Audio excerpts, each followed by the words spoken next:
Hello, my name is Kevin Camps. I serve as radioactive waste specialist at Beyond Nuclear.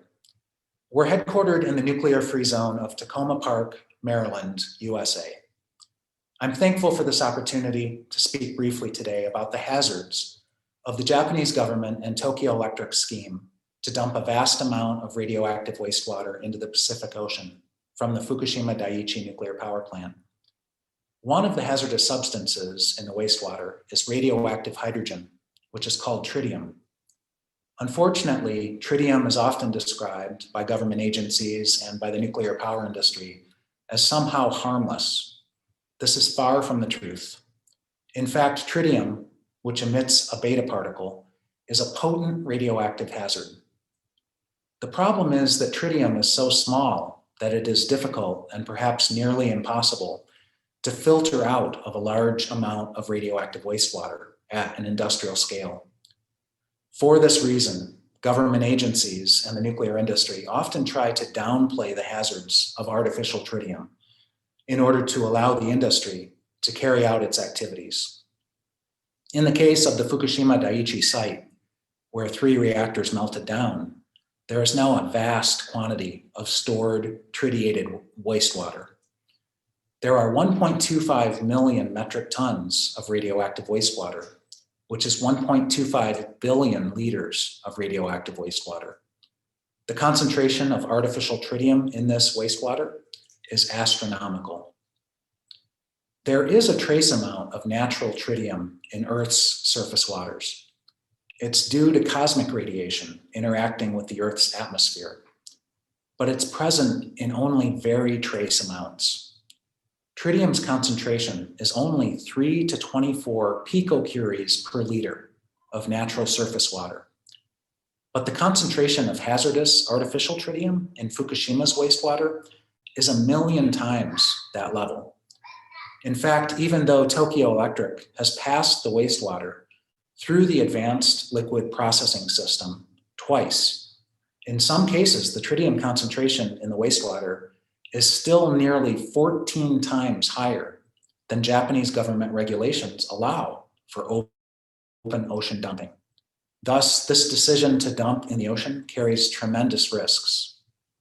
The supposed justification is an attempt to dilute the tritium in the ocean's waters. But what they don't mention is that the tritium will reconcentrate. It will bioconcentrate, bioaccumulate, and biomagnify in seafood. Tritium-contaminated small fish will be eaten by big fish, which will then be eaten by bigger fish. And humans are at the top of this food chain. Humans would be exposed to the most concentrated tritium doses and would be exposed to other hazardous radioactive elements, also present in the wastewater. This bioaccumulation danger was warned about decades ago by Dr. Rosalie Bertell, founder of the International Institute of Concern for Public Health in Toronto, Ontario, Canada. She warned that dilution is not the solution to radioactive pollution. Michael Keegan of the Coalition for a Nuclear-Free Great Lakes refers to this notion of dilution as the solution as a delusion. So this contamination of the seafood supply is of great concern downstream and up the food chain from Fukushima Daiichi. The health hazards of tritium are due to the ability of radioactive hydrogen to go anywhere in the human body that hydrogen can go, which is everywhere in the human body. It can integrate at the most intimate levels of our anatomy, at the molecular, cellular, tissue, and organ levels. Once there, it can deliver its potent beta particle emission at very close range to vulnerable and vital biomolecules, cells, tissues, and organs, and inflict tremendous damage. This can later manifest as cancer, birth defects, genetic damage, or reproductive system harm. This is why this radioactive wastewater should not be dumped into the Pacific Ocean. I'm from Michigan, the Great Lakes state. Unfortunately, the environmental, anti-nuclear, and environmental justice movements in the Great Lakes region have to do battle with both the American and Canadian nuclear power industries. American reactors, like those of the very same design as at Fukushima Daiichi, General Electric boiling water reactors, as well as the pressurized water reactors in the United States, all release tritium during routine operations. Tritium is released to the air, from which it can fall out onto the Great Lakes. Tritiated wastewater is also regularly discharged into the Great Lakes. All this despite its documented hazards. This tritium pollution of the Great Lakes is a real concern, especially that coming from Canadian reactors. Due to their design, CANDU reactors are even worse than American reactors in terms of the amount of tritium that they generate and release to the environment per unit of electricity generated.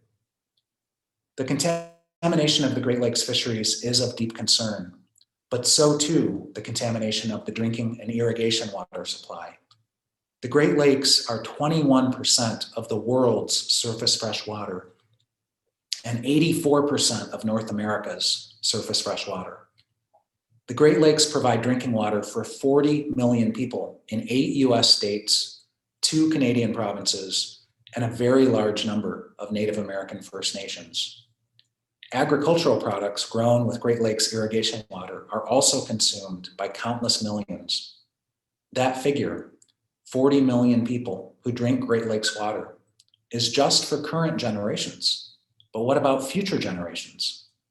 Safe, clean drinking and irrigation water is becoming even more precious and vital on this troubled planet of ours. As Lakota and Ojibwe Native American water protectors say, water is life. For these reasons, and many others, we are trying to stop tritium releases into the Great Lakes. Certainly, this massive proposed release, to be done on purpose, of radioactive tritium from Fukushima Daiichi into the Pacific Ocean is outrageous and unacceptable, and it must be stopped. What are some alternative solutions then?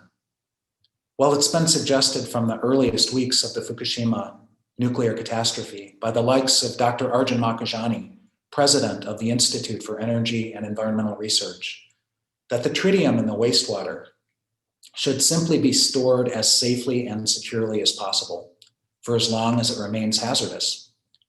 Tritium has a half-life of 12.3 years. Its hazardous persistence is 10 to 20 half-lives, so about 125 to 250 years. The hazardous tritium that is present in such vast quantities in the Fukushima wastewater should be stored as safely and securely as possible for that amount of time.